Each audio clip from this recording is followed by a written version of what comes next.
Hello friends, welcome to KGR logics. ఈ వీడియోలో మనం 2024 general awareness previous year question papers అనేవి ఎక్స్ప్లెయిన్ చేసుకుంటున్నాం. ఇది 14th 11th 2024 సెకండ్ షిఫ్ట్కి సంబంధించిన జనరల్ అవేర్నెస్ పేపర్ అనమాట. ఆల్రెడీ మనం ఒక పేపర్ అనేది ఎక్స్ప్లెయిన్ చేసుకున్నాము. ఇది సెకండ్ పేపర్ అనమాట. మొత్తం 66 పేపర్స్ ఉన్నాయని చెప్పాను కదా. సో ఇది సెకండ్ పేపర్. అలాగే లాస్ట్లో మనము ఎప్పటిలాగే 2025 ఎక్స్పెక్టెడ్ 10 క్వశ్చన్స్ కూడా చెప్పుకుంటాం. సో మరి ఇంకెందుకు ఆలస్యం, వీడియో అనేది స్టార్ట్ చేసేద్దాం. ఫస్ట్ క్వశ్చన్ చూడండి. వెయిటింగ్ ఫర్ ఏ వీసా అనే 20 పేజీల ఆత్మకథ ఎవరిది అని అడుగుతున్నాడు. సో కరెక్ట్ ఆన్సర్ ఏమవుతుంది? Option 3 is the correct answer. Doctor Bhimrao Ambedkar. Doctor BR అంబేద్కర్కి సంబంధించినది వెయిటింగ్ ఫర్ ఏ వీసా అనమాట. డాక్టర్ బిఆర్ అంబేద్కర్కి సంబంధించిన ఆత్మకథ పేరేంటి? Waiting for a visa. So next Mahatma గాంధీకి సంబంధించింది ఏదంటే ఆత్మకథ సత్య శోధన అనమాట. సెకండ్ ఆప్షన్ చూడండి, సర్దార్ వల్లభాయ్ పటేల్. ఇతనికి ఎటువంటి ఆత్మకథలు లేవు. నెక్స్ట్ ఫోర్త్ వన్ చూడండి, జవహర్లాల్ నెహ్రూ. నెహ్రూ గారికి ప్రసిద్ధి రచన ఏంటంటే డిస్కవరీ ఆఫ్ ఇండియా అనమాట. నెక్స్ట్ క్వశ్చన్ చూడండి, క్రింది వాటిలో ఏది బౌద్ధ భిక్షుకుల నివాస స్థలంగా పిలువబడుతుంది? బౌద్ధ భిక్షకుల నివాస స్థలం ఏది అని అడుగుతున్నాడు. కరెక్ట్ ఆన్సర్ వచ్చేసి ఆప్షన్ 3 అవుతుంది, విహార. విహార అనే ప్రదేశాన్ని బౌద్ధ భిక్షకుల నివాస స్థలంగా పిలుస్తారనమాట. సో ఇక్కడ స్తూపం అనేది ఫస్ట్ ఆప్షన్. స్తూపం స్మారక చిహ్నం మాత్రమే. సెకండ్ ఆప్షన్ ఏంటి? చైత్యం. చైత్యం అనేది ప్రార్థన మందిరం అనమాట. సో స్తంభం అనేది నార్మల్ స్తంభం అనమాట. సో ఇది థర్డ్ అనేది కరెక్ట్ ఆన్సర్ అవుతుంది. నెక్స్ట్ క్వశ్చన్ చూడండి, భారతదేశంలో కృత్రిమ నౌకాశ్రయం ఏది? Option 1 is the correct answer. Chennai పోర్టును కృత్రిమ నౌకాశ్రయంగా పిలుస్తారనమాట. సెకండ్ది ఏంటి? ముంబై పోర్ట్. ముంబై పోర్టును సహజ నౌకాశ్రయంగా పిలుస్తారు. సో మనకి దీన్ దయాల్ పోర్ట్ అంట, ఇది కాండ్లాలో ఉంటుంది. దీన్ని కూడా సహజ నౌకాశ్రయంగా పిలుస్తారు. అలాగే కోల్కతా పోర్ట్. కోల్కతా పోర్ట్ అనేది నదీ పోర్టుగా పిలుస్తారనమాట. సో ఈ క్వశ్చన్కి సంబంధించి ఆన్సర్ వచ్చేసి చెన్నై పోర్ట్. కృత్రిమ నౌకాశ్రయం అని దేన్ని పిలుస్తారంటే Chennai port. Next fourth question, క్రింది వాటిలో అతిపెద్ద ఒంటరి కణం ఏ జీవిలో ఉంటుంది? ఒకే ఒక కణం అనేది అతిపెద్ద కణం ఏ జీవికి సంబంధించి ఉంటుందన్నమాట అని అడుగుతున్నాడు. So option 3 is the correct answer. Ostrich good. Ostrich good అనేది అతిపెద్ద ఒంటరి కణంగా ఉంటుందన్నమాట. సో ఇది ఆన్సర్. నెక్స్ట్ క్వశ్చన్ చూడండి, జాతీయ సివిల్ సర్వీస్ సామర్థ్య నిర్మాణ కార్యక్రమాన్ని ఏమని పిలుస్తారు? Option 3 is the correct answer. Mission Karmayogi. జాతీయ సివిల్ సర్వీస్ సామర్థ్య నిర్మాణ కార్యక్రమాన్ని మిషన్ కర్మయోగిగా పిలవడం జరుగుతుందన్నమాట. సో ఇక్కడ మనకి సహకార మిత్ర స్కీమ్ అనేది వ్యవసాయ ఇంటర్నెట్ కోసం అనమాట. వ్యవసాయానికి సంబంధించిన విషయాలను ఇంటర్నెట్లో పొందుపరచడానికి ఈ సహకార మిత్ర స్కీమ్ అనేది ఉంది. సో సెకండ్ది ఏంటి? Seed scheme. ఇది కూడా వ్యవసాయానికి సంబంధించింది. ఫోర్త్ది ఏంటి? సేవానిధి స్కీమ్. దీనికి వీటితో ఎటువంటి సంబంధం లేదు. నెక్స్ట్ సిక్స్త్ క్వశ్చన్, 2011 సెన్సస్ ప్రకారం అత్యల్ప జనసాంద్రత గల కేంద్రపాలిత ప్రాంతం ఏది అని అడుగుతున్నాడు. సో మనకి కరెక్ట్ ఆన్సర్ ఏమవుతుంది? ఫోర్త్ ఆప్షన్, అండమాన్ నికోబార్ దీవులు. అండమాన్ నికోబార్ దీవుల్లో తక్కువ జనసాంద్రత ఉందన్నమాట. అత్యల్ప జనసాంద్రత కలిగిన కేంద్రపాలిత ప్రాంతం ఏది అంటే అండమాన్ నికోబార్ దీవులు.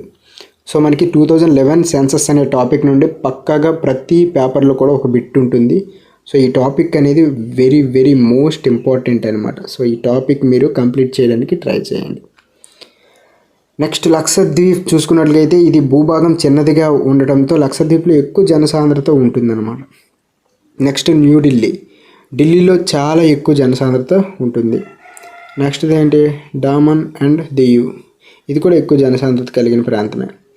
Next question, Hussain ibn Ali మరణాన్ని ఏ పండుగ జ్ఞాపకం చేస్తుంది? Option 4 is the correct answer, Muharram.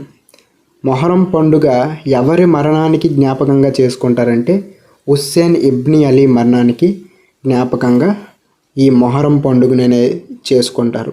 So ఇప్పుడు దివాళీ అంటే మనం అందరం ఏమనుకుంటాం, రావణాసుడు మరణించిన రోజు అనేసి అనుకుంటాం. సో ఇది కూడా అలాంటిదే, కాకపోతే ఇది మంచి అవ్వచ్చు, చెడు అవ్వచ్చు. సో నెక్స్ట్ క్వశ్చన్ చూడండి. అస్సాం నుండి వచ్చిన ప్రముఖ సంగీతకారిణి శ్రేయ భట్టాచార్జీ ఏ వాయిద్యం వాయిస్తారు? ఏ వాయిద్యం వాయిస్తారంటే option 3 tabla. Correct answer tabla అవుతుంది. సో ఇక్కడ ఫ్లూట్ అనేది వంశీ అనే ఆమె వాయించారనమాట. నెక్స్ట్ సెకండ్ ఆప్షన్ ఏంటి, వైలన్ అనేది ఆమె వాయించింది కాదంట. ఫోర్త్ ఆప్షన్ సితార్ కూడా ఆమెకు సంబంధించి కాదు, కానీ మనకి ఇక్కడ కరెక్ట్ ఆన్సర్ ఏంటి, తబలా. నెక్స్ట్ క్వశ్చన్ చూడండి. క్రింది వాటిలో ఏ నృత్య రూపం మణి ప్రవాళం భాషలో పాటలతో నృత్యనాటికగా ప్రదర్శించబడుతుంది? సో మనకి ఈ క్లాసికల్ డాన్సెస్ అలాగే ఈ ఫోక్ డాన్సెస్ వీటికి సంబంధించి 2 బిట్స్ వస్తాయి పక్కగా ప్రతి క్వశ్చన్ పేపర్లో. ఈ 2 కాన్సెప్ట్స్ అనేవి మీరు బాగా నేర్చుకోండి. Maximum previous year question papers నుంచే బిట్స్ అన్నీ రిపీట్ అవుతూ ఉంటాయి అన్నమాట.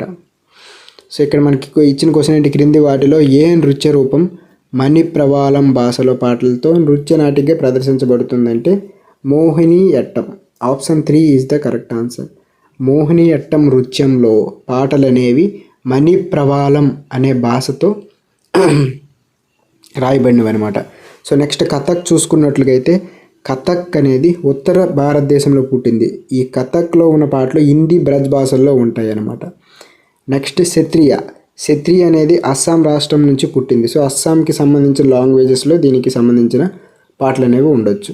నెక్స్ట్ కూచిపూడి అనేది తెలుగు భాషలో పుట్టింది. సో దీనికి సంబంధించిన పాటలు తెలుగుకి సంబంధించినవి ఉంటాయి అన్నమాట. నెక్స్ట్ క్వశ్చన్ చూడండి. 1919 జలియానా వాలీబాగ్ ఘటనను దర్యాప్తు చేసేందుకు ఏ కమిషన్ ఏర్పడింది? One of the most important topic ఈ జలియన్ వాలీబాగ్కి సంబంధించింది. క్వశ్చన్ అనేది పక్కగా ఉంటుంది 2025 పేపర్లో. ఏదో ఒక బిట్ ఈ జలియన్ వాలీబాగ్ సంబంధించి వస్తుంది. గత 3 ఇయర్స్ నుంచి ప్రతి పేపర్లో కూడా ఉంటుంది. సో మనకి ఇక్కడ ఆన్సర్ ఏంటి, హంటర్ కమిషన్. 1919 జలియన్ వాలీబాగ్ ఘటన దర్యాప్తు చేయడానికి హంటర్ కమిషన్ అనేది ఏర్పడింది. ఇక్కడ ఫస్ట్ ఆప్షన్ చూడండి, ఫీల్డ్ కమిషన్. ఇది పోలీస్ రిఫార్స్కి సంబంధించినది. నెక్స్ట్ సాడ్లర్ కమిషన్, ఇది విద్యారంగ సంస్కరణకి సంబంధించింది. సైమన్ కమిషన్ అనేది 1927లో రాజ్యాంగ సంస్కరణలకు సంబంధించింది అనమాట. సో ఇవన్నీ కూడా ఇంపార్టెంట్ బిట్స్. జాతీయ ఆదాయంగా ఏ ఆర్థిక పరిమాణాన్ని పరిగణిస్తారు? ఈ క్రింది వాటిలో జాతీయ ఆదాయంగా ఏ ఆర్థిక పరిమాణాన్ని పరిగణిస్తారు? Option 2 is the correct answer. Factory ఖర్చు వద్ద ఫ్యాక్టరీకి సంబంధించిన ఖర్చుల్ని జాతీయ ఆదాయంగా ఆర్థిక పరిమాణంగా పరిగణిస్తారనమాట. నెక్స్ట్ క్వశ్చన్ చూడండి. ఆల్గీ, రొయ్యలు, చేప, పక్షి ఆహార శ్రేణిలో పక్షి వద్ద 4 కిలోజౌల్స్ ఉంటే రొయ్యల వద్ద ఎంత శక్తి ఉంటుంది? సో ఇది శక్తికి ఒక ఫార్ములా ఉంటుందన్నమాట. సో మనకి ఆన్సర్ చూడండి, కరెక్ట్ ఆన్సర్ ఏమవుతుంది, థర్డ్ది. సో ఇక్కడ మెన్షన్ చేసాం చూడండి. 10% నియమం ప్రకారం ప్రతి స్థాయిలో 90% తగ్గుతుంది. అంటే మీకు ఇక్కడ అర్థమైనట్లు నేను చెప్తాను చూడండి. ఇక్కడ మనకి పక్షి వద్ద ఎంత ఎనర్జీ ఇచ్చాడు, 4 కిలోజౌల్స్. మనకి ఇక్కడ కండిషన్ ఏంటి, 90% తగ్గుతూ వస్తుందన్నమాట. ఆరోహణ క్రమంలో 90% తగ్గుతూ వస్తుంది. ఆల్రెడీ ఇది తగ్గి వచ్చింది. పక్షి వద్ద 4 కిలోజౌల్స్ అని ఉందంటే ఇది 90% తగ్గింది. దీనికి ఇప్పుడు 90% యాడ్ చేస్తే 40 కిలోజౌల్స్ అవుతుంది. దేని వద్ద ఉన్నప్పుడు, చేప వద్ద ఉన్నప్పుడు. ఇప్పుడు రొయ్యల వద్దకు వచ్చేటప్పుడు మళ్ళీ ఈ 40 కిలోజౌల్స్కి మళ్ళీ 90% యాడ్ చేస్తే 400 కిలోజౌల్స్ అవుతుంది. సో మనకి రొయ్యల వద్ద ఉన్న శక్తి అడిగాడు కాబట్టి 400 కిలోజౌల్స్ అనేది కరెక్ట్ అవుతుంది. ఒకవేళ ఆల్గే వద్ద అడిగాడు అనుకోండి, సో ఈ 400 కిలోజౌల్స్కి 90% యాడ్ చేస్తే 4000 కిలోజౌల్స్ అవుతుంది. సో ఆల్గే వద్ద ఉన్న శక్తి అడిగితే 4000 కిలోజౌల్స్ అనేది ఆన్సర్ అవుతుంది. నెక్స్ట్ క్వశ్చన్ చూడండి. జూన్ 2023లో భూగర్భ సర్వే ఆఫ్ ఇండియా డైరెక్టర్ జనరల్గా ఎవరు నియమితులయ్యారు? Option 1 is the correct answer, Janardhana Prasad. June 2023లో జనార్దన్ ప్రసాద్ గారు జిఎస్ఐ డీజీ అయ్యారనమాట. జిఎస్ఐ డీజీ అంటే భూగర్భ survey of India director. So next question చూడండి. 2011 జనగణన ప్రకారం అత్యధిక లింగ నిష్పత్తి కలిగిన కేంద్రపాలిత ప్రాంతం. చూడండి ఇక్కడ 2011 సెన్సస్ నుంచి మనకి 2 బిట్స్ వచ్చేసాయి ఈ పేపర్లో. సో ఆన్సర్ అనేది పుదుచ్చేరి. పుదుచ్చేరి అనేది లింగ నిష్పత్తి 1037 ఉందన్నమాట. అంత పర్సెంటేజ్ అంటే 1037 ఫీమేల్స్కి 100 మేల్స్ ఉన్నట్లుగా అర్థం అనమాట.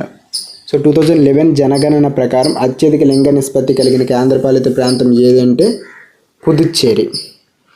నెక్స్ట్ క్వశ్చన్ చూడండి. రాష్ట్ర పాలన మార్గదర్శక సూత్రాలు ముఖ్యమైనవే కానీ కోర్టులో అమలు చేయలేం అనేది ఏ ఆర్టికల్లో ఉంది అని అడుగుతున్నాడు. అర్థమవుతుందా? క్వశ్చన్ ఏంటి? Direct principle of state policy are fundamental but not enforceable mentioned in which article అనేసి అడుగుతున్నాడు. ఎన్ఫోర్సబుల్. సో మనకి ఆర్టికల్ 37లో ఉంటుందన్నమాట. రాష్ట్ర పాలన మార్గదర్శక సూత్రాలు ముఖ్యమైనవే కానీ కోర్టులో అమలు చేయలేమనేసి ఏ ఆర్టికల్ నిర్ధారించిందంటే article 37. Option 1 is the correct answer. మరి ఆర్టికల్ 49 ఏంటంటే ఇది చారిత్రక స్మారక చిహ్నాల గురించి ఉంటుందన్నమాట. ఆర్టికల్ 38 అనేది ఇది సామాజిక క్రమం గురించి. ఆర్టికల్ 32 అనేది ప్రాథమిక హక్కుల గురించి వివరించింది అనమాట. సో ఇవన్నీ మోస్ట్ ఇంపార్టెంట్ బిట్స్ అనమాట. ఆర్టికల్స్ నుంచి పక్కగా ఒక బిట్ అయితే వస్తుంది. నెక్స్ట్ క్వశ్చన్ చూడండి. లెజెండరీ వాలీబాల్ క్రీడాకారుడు జిమ్మీ జార్జ్ ఏ రాష్ట్రానికి చెందినవాడు? సో మనకి ప్లేయింగ్ గేమ్స్ నుంచి స్పోర్ట్స్ నుంచి కూడా బిట్స్ వస్తూ ఉంటాయి కదా. సో ఈ పేపర్లో ఈ బిట్ ఇచ్చాడు. లెజెండరీ వాలీబాల్ క్రీడాకారుడు జిమ్మీ జార్జ్ ఏ రాష్ట్రానికి చెందినవాడని. కేరళ రాష్ట్రానికి చెందినవాడు. Option 1 is the correct answer. Next question చూడండి. ఇది ఫిజిక్స్లో సమ్ అనమాట. ఇక్కడ నుంచి ఇది ఇంగ్లీష్. 5 మీటర్ పర్ సెకండ్ నుంచి 10 మీటర్ పర్ సెకండ్కు 2 సెకండ్ల వేగం పెరిగింది. అయితే యాక్సలరేషన్ ఎంత అని అడుగుతున్నాడు. సో మనకి ఇక్కడ యాక్సలరేషన్ ఫార్ములా ఉంది. Final velocity minus initial velocity divided by time అట. సో ఫైనల్ వెలాసిటీ ఎంత? 10 మీటర్ పర్ సెకండ్ అంటే 10 మైనస్ ఇనిషియల్ వెలాసిటీ అంటే మొదటిది గల 5 మీటర్ పర్ సెకండ్ అంటే 5 డివైడెడ్ బై మనకి టైం ఎంత ఇచ్చాడు? 2 సెకండ్స్. సో 2 దీన్ని చేస్తే 5 డివైడెడ్ బై 2 వస్తుంది. 2.5 metre per second square. So answer option 2 అవుతుంది. ఇది ఫార్ములా గుర్తుపెట్టుకోండి. సో మనకి ఫిజిక్స్ నుంచి సమ్స్ కూడా ఇస్తాడనమాట. నెక్స్ట్ క్వశ్చన్ చూడండి. ఇది క్వశ్చన్. సో నెక్స్ట్ క్వశ్చన్ ఒకసారి చూడండి. ప్రపంచంలో అత్యధిక సగటు వార్షిక వర్షపాతం అందుకునే మాన్సీరామ్ ఎలాంటి కొండల్లో ఉంది? ఏ కొండల్లో ఉంది? అత్యధిక సగటు వార్షిక వర్షపాతం అందుకునే మాన్సీరామ్ ఎలాంటి కొండలో ఉంది అని అడుగుతున్నాడు. So option 2 is the correct answer. Kashi కొండలు. సో మనకి మేఘాలయాల్లోని మాన్సీరామ్ కాశీ కొండల్లో ఉంది. ఇది ప్రపంచంలోనే అత్యధిక వర్షపాతం కోసం ప్రసిద్ధి చెందిందనమాట. నెక్స్ట్ క్వశ్చన్ చూడండి. పులికేసి 2 క్రింది ఏ వంశానికి చెందిన ప్రసిద్ధి గల రాజు? Option 3 is the correct answer. Chalukya వంశం. పులికేసి 2 చాళుక్య వంశానికి చెందిన శక్తివంతమైన రాజు. అతను 7వ శతాబ్దంలో అర్సుడిని ఓడించాడనమాట. సో హిస్టరీకి సంబంధించిన బిట్స్ ఇది. Ancient history. So ancient history నుంచి మనకి ఎక్కువ బిట్లు వస్తాయి అనమాట. అర్థమవుతుందా? అది. నెక్స్ట్ క్వశ్చన్ చూడండి. మైకాల కొండల్లో క్రింది ఏ ఖనిజం లభిస్తుంది? మైకా కొండలో లభించే ఖనిజం ఏంటి అంటే ఆప్షన్ 3 బాక్సైట్. సో మైకా కొండలు ఎక్కడ ఉన్నాయి? ఛత్తీస్గఢ్ మధ్యప్రదేశ్లో ఉన్నాయన్నమాట. బాక్సైట్ ఖనిజం కోసం ప్రసిద్ధి. ఈ బాక్సైట్తో అల్యూమినియం తయారు చేస్తారనమాట. అల్యూమినియం తయారీలో ఉపయోగిస్తారు ఈ బాక్సైట్ని. నెక్స్ట్ క్వశ్చన్ చూడండి. ఇజ్రా కఫ్ నిర్వహించే డాష్ పోలో క్లబ్ ఏది? 1880లో ప్రారంభమైన ప్రపంచంలో పురాతనమైన పోలో టోర్నమెంట్ అనమాట ఈ ఎజ్రా కప్ అనేది. ఈ పోలో టోర్నమెంట్కి సంబంధించి ఎజ్రా కప్ అనేది ఒకటి ఇస్తారు. సో అది ఎక్కడ నిర్వహిస్తారంటే నిర్వహించే డాష్ పోలో క్లబ్ ఏది? ఆ క్లబ్ ఏదని అడుగుతున్నాడు. ఆప్షన్ 2 కోల్కత్తా అనమాట. ప్రపంచంలో పురాతన పోలో టోర్నమెంట్ అయిన ఎజ్రా కప్ కోల్కత్తా పోలో క్లబ్లో నిర్వహించబడింది. నెక్స్ట్, బాలగంగాధర్ తిలక్ నేతృత్వంలో హోమ్ రూల్ లీగ్ ఉద్యమానికి కర్ణాటక మరియు మహారాష్ట్రలో కేంద్రం ఉన్నది, కానీ క్రింది ప్రాంతాన్ని మినహాయించారట. సో నాగపూర్, బెరార్, పూణే ఈ 3 కూడా ఉన్నాయి ఈ హోమ్ రూల్ లీగ్ ఉద్యమానికి సంబంధించి, కానీ బాంబేలో లేదు. సో ఇక్కడ తిలక్ యొక్క హోమ్ రూల్ లీగ్ మహారాష్ట్ర మరియు కర్ణాటకలో వ్యాపించిందనమాట. సో ఇది బొంబాయికి సంబంధం లేదు. బొంబాయిలోకి ఈ ఉద్యమానికి ఎటువంటి సంబంధం లేదు. నెక్స్ట్ క్వశ్చన్ చూడండి. వ్యవసాయ అభివృద్ధి కోసం ఢిల్లీ సుల్తాన్లో ఎవరు దివాన్-ఇ-అమీర్ కోహి అనే కొత్త శాఖను ప్రారంభించారు? Option 4 is the correct answer. Muhammad bin Tughlaq. Muhammad bin Tughlaq వ్యవసాయ అభివృద్ధి, పన్ను వసూళ్ల కోసం దివాన్-ఇ-అమీర్ కోహి శాఖను ప్రారంభించాడు. నెక్స్ట్ క్వశ్చన్ చూడండి. భారత రాజకీయ వ్యవస్థలో స్పీకర్ మరియు డిప్యూటీ స్పీకర్ లేని సమయంలో సభకు ఎవరు అధ్యక్షత వహిస్తారు అంటే ఆప్షన్ 4 నియమితమైన చైర్పర్సన్. సో మనకి స్పీకర్, డిప్యూటీ స్పీకర్ లేని సమయంలో సభాపతిగా స్పీకర్ నియమించిన సభ్యుడు వ్యవహరిస్తారనమాట. అంటే స్పీకరే ఈ నియమితమైన చైర్పర్సన్ని నియమిస్తాడనమాట. సో అతనే స్పీకర్ కానీ డిప్యూటీ స్పీకర్ కానీ లేనప్పుడు ఈ సభకి సభ్యుడిగా వ్యవహరిస్తారనమాట. నెక్స్ట్ క్వశ్చన్ చూడండి, లాస్ట్ క్వశ్చన్. పద్మవిభూషణ్ అనే అత్యున్నత పద్మ పురస్కారం పొందిన తొలి భారతీయ మహిళా నర్తకి ఎవరు? Option 2 is the correct answer. Sonal Mansingh. Odissi Bharatanatyam నృత్యాల్లో ప్రావీణ్యం గల సోనాల మాన్సింగ్ పద్మవిభూషణ్ పొందిన తొలి భారతీయ మహిళా నర్తకి. సో ఇక్కడితో ఈ పేపర్కి సంబంధించిన క్వశ్చన్స్ అనేవి అయిపోయాయి. సో ఇప్పుడు మీరు ఈ క్వశ్చన్స్ అన్నీ విన్న తర్వాత ఏ టాపిక్ నుంచి ఎక్కువ క్వశ్చన్స్ వస్తున్నాయో మీకు అర్థమయ్యే ఉంటుంది. సో ఆ టాపిక్స్ అనేవి ముందు కంప్లీట్ చేసేయండి. నెక్స్ట్ మనము expected questions for SSC MTS 2025లో ఏ క్వశ్చన్స్ అడగబోతాడో దాని గురించి ఇప్పుడు డిస్కస్ చేద్దాం. ఫస్ట్ క్వశ్చన్ చూడండి, జాగ్రఫీ నుంచి. భారతదేశంలో మాన్సీరామ్ తర్వాత 2వ అత్యధిక వార్షిక వర్షపాతం పొందిన రాష్ట్రం ఏది అంటే మేఘాలయ చెరిపుంజి. సో మేఘాలయలోని చెరిపుంజి వార్షిక వర్షపాతం పరంగా మాన్సీరామ్ తర్వాత ప్రపంచంలో 2వ స్థానంలో ఉంది. నెక్స్ట్ క్వశ్చన్ చూడండి. పులికేసి రాజధాని నగరం ఏది అంటే బదామి. సో పులికేసి బదామి నుండి పాలించాడు. ఇది ప్రారంభ చాళుక్యుల రాజధాని అనమాట. నెక్స్ట్ క్వశ్చన్ చూడండి, జాగ్రఫీకి సంబంధించి. అల్యూమినియం తయారీలో ఉపయోగించే బాక్సైట్ ఖనిజం ఏ లోహానికి సంబంధించిన ఖనిజం అంటే అల్యూమినియానికి సంబంధించిన ఖనిజం. ఇది very simple question. Next question, స్పోర్ట్స్కి సంబంధించి. పోలో ఆట ఏ దేశంలో ప్రారంభమైంది? భారతదేశంలో. పోలో ఆట భారతదేశంలో మొదలై తర్వాత ఇతర దేశాలకు వ్యాపించిందట. నెక్స్ట్ క్వశ్చన్ చూడండి. అన్ని బాసెంట్ నేతృత్వంలో హోమ్ రూల్ లీగ్ ప్రధాన కార్యాలయం ఎక్కడ ఉంది? అన్ని బాసెంట్ నేతృత్వంలో హోమ్ రూల్ లీగ్ ప్రధాన కార్యాలయం ఎక్కడ ఉంది అని మద్రాసులో ఉంది. సో అన్ని బాసెంట్ తన హోమ్ రూల్ లీగ్ని మద్రాసులో ప్రారంభించింది. బాసెంట్ ఏటో ఈ క్వశ్చన్ డిఫరెంట్గా ఉంది. తామ్ర నాణ్యాల రూపంలో టోకెన్ కరెన్సీని ప్రవేశపెట్టిన సుల్తాన్ ఎవరు? తామ్ర అనేది ఒక లోహం అనమాట. సో ఈ లోహంతో తయారు చేసిన నాణ్యాల రూపంలో టోకెన్ కరెన్సీని ప్రవేశపెట్టిన సుల్తాన్ ఎవరంటే Muhammad bin Tughlaq. Most important bit అనమాట, గుర్తుపెట్టుకోండి. మహమ్మద్ బిన్ తుగ్లక్ రాగితో టోకెన్ కరెన్సీని ప్రవేశపెట్టాడు, కానీ అది విఫలమైంది. ఫస్ట్లో తర్వాత తామ్రంతో కనిపెట్టాడు అనమాట. నెక్స్ట్ క్వశ్చన్ చూడండి. లోక్సభ స్పీకర్ని ప్రమాణ స్వీకారం ఎవరు చేయిస్తారు? తాత్కాలిక స్పీకర్. సో అప్పటి వరకు స్పీకర్గా ఉన్న వ్యక్తి లోక్సభ స్పీకర్కి ప్రమాణ స్వీకారం చేస్తారనమాట. నెక్స్ట్ క్వశ్చన్, క్రింది నర్తకుల్లో 2027లో పద్మ విభూషణ్ పొందినది ఎవరు? సోనాల్ మాన్సింగ్. ఇది ఆల్రెడీ మనం చూసిన క్వశ్చనే కదా.